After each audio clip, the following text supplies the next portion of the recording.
What's up, guys? What's going on? I'm Paul. This is Pauline Theology's Daily Devotional, man. And happy Monday. Happy Monday. Glad you're here. Glad you're studying, that you're going over the scriptures on the first day of the week. Let's start the week off right? Let's go ahead and read the scriptures, see what it has to say about Jesus, and let it apply in our lives. Let it infiltrate our minds and our hearts and change us so that we can be the person that God has called us to be, that His Spirit would move in us in a way that would change us and make us more like Him. So this is Trust in Jesus Ministries. And guess what? Today we're going to talk about trust in Jesus. Yes, and it's actually what is the scriptures, right? The title is Trust in Jesus, which is Trust in Jesus Ministries. So this is an awesome scripture for me. This is one of the things I just love to talk about, is how we can trust in Him more. And so we're going to do that today. If you haven't read John chapter 14, verse 1, go ahead and stop the tape, check it out, see what it has to say, come back. We're going to answer 4 questions on how to understand scripture. If you've already read, we're going to jump into it, man. So what's going on? What's happening, man? What's going on in this verse? Well, Jesus, even though His heart is troubled, even though His mind is deeply affected by what's about to happen, man, He puts that aside and He says, don't let your heart be troubled. Talking to His disciples, man.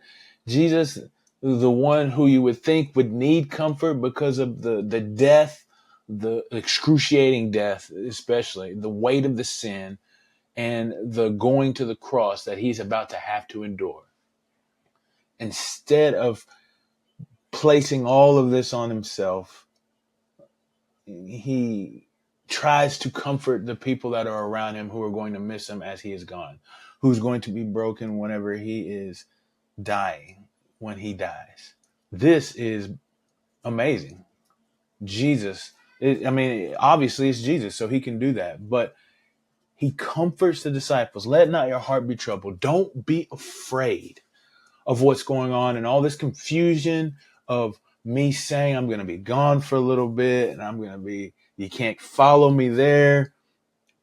Don't let this trouble you. He says, you believe in God, believe in me. So there's a couple of ways that this could be said, because the Greek language is so nuanced. And the way that it is written here could be understood as either indicative, which means as a statement, or it could be imperative, which means as a command. And for the longest time, that it has been written or understood to be a command. That's the first nuance. The second nuance is the word itself and what it means. And it's a pistuete. And that either means believe or trust. And so some have chosen to translate it as trust. Some have chosen to translate it as believe. And here the context might very well specifically move to the idea of trusting in Him. And so He says, you trust God, trust in me. That's how it could be. He's making a statement saying, you trust God, trust me. But then it could also be saying, trust God and also trust me. He's commanding His disciples. I feel the command is probably the more, there's one way, it could both be indicative. So it could both be, you trust in God and you trust in me.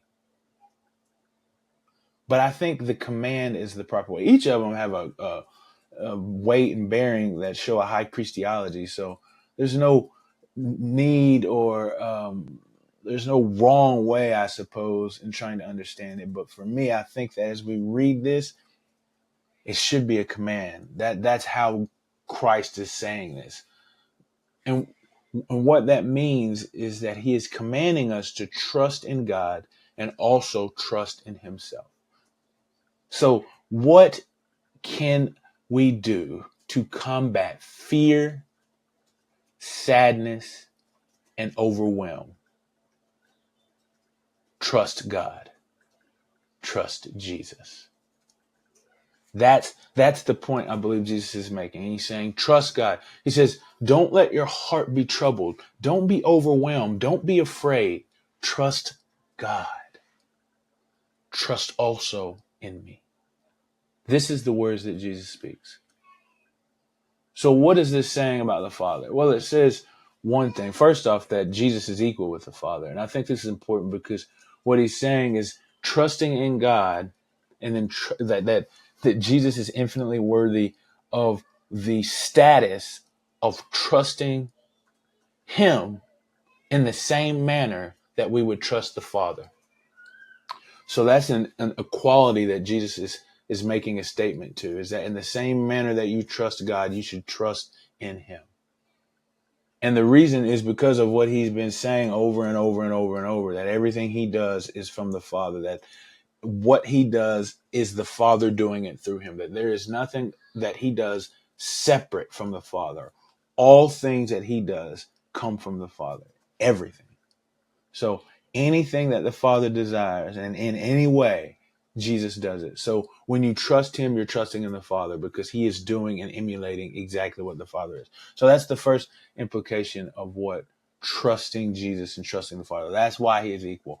But second, I think that what this is saying is the sovereignty or control and power, the kingship that Jesus has. The sovereignty that the Father has. He says, trust him. Well, why can you trust him? Why shouldn't we be worried? Why shouldn't we be afraid when all of these things are coming our way? Well, it's because Jesus is in control.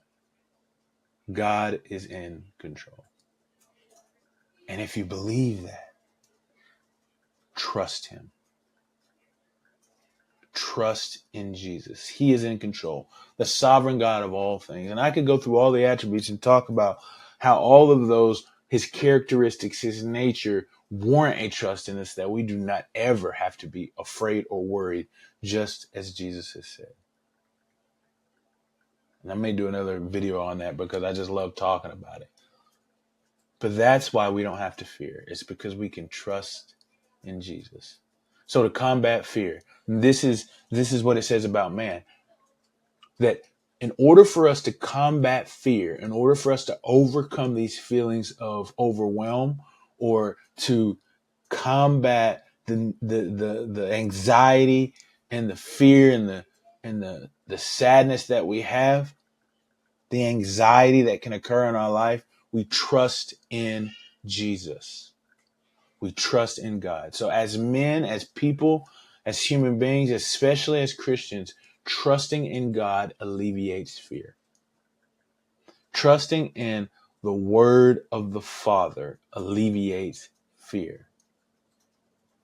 Trusting in what Jesus says and what he has done, what he has accomplished on the cross, what he has demonstrated in his glorification through his death and exaltation, that is what combats fear, anxiety, and overwhelm.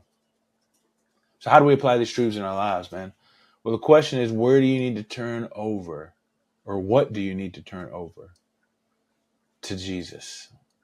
Knowing that he's sovereign and control of all things, and that we should trust in him, and that's our obligation. That's our part and role in this play. Where is that needed in your life? Examine your heart. Check your circumstances and see what you need to place in the hands of Jesus. I appreciate you guys for listening, and I hope that this episode has helped you trust in Jesus more.